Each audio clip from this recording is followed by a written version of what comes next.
Il est désormais temps de fonder un gouvernement Maohi. Une déclaration exprimée en conclusion du 137e synode protestant dimanche. Si la formule est empruntée à Henri Giraud, les intentions de l'Église protestante font l'objet d'un débat depuis 3 jours. Doit-on mêler religion et politique? Qu'en pensent les paroissiens? Éléments de réponse avec Laure Philibert et Mataï Hourey. Le synode déclare qu'il est temps de faire place à l'émergence d'une gouvernance Maohi et pleinement autonome.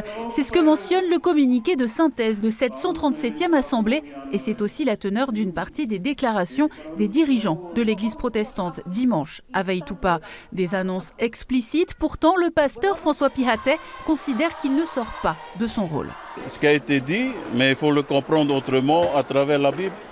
Ce n'est pas un gouvernement Maohi, mais c'est le gouvernement de Dieu. Même un aveugle peut voir ce qui se passe en ce moment.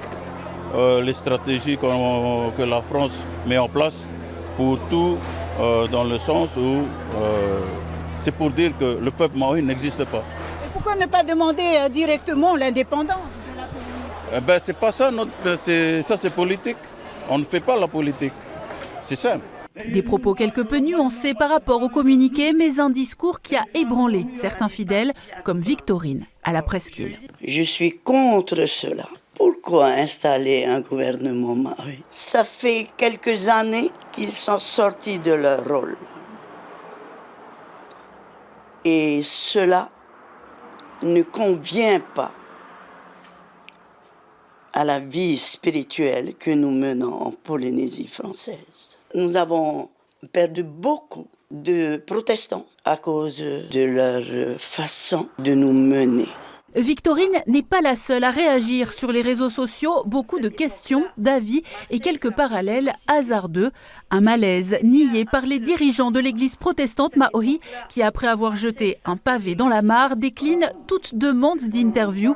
Seul Philippe Newfer, membre du synode, s'exprime librement sur le sujet. Il s'agit de rappeler à tous les gouvernements, et notamment le nôtre, qu'il faut reprendre un peu le terme Maohi dans son acception première.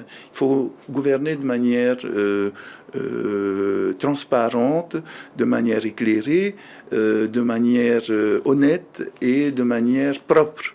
Et je crois que c'est l'appel principal. L'Église protestante entend-elle mettre en place un gouvernement religieux comme dans certains États du Moyen-Orient? L'Église n'a pas de velléité de prendre un pouvoir temporel.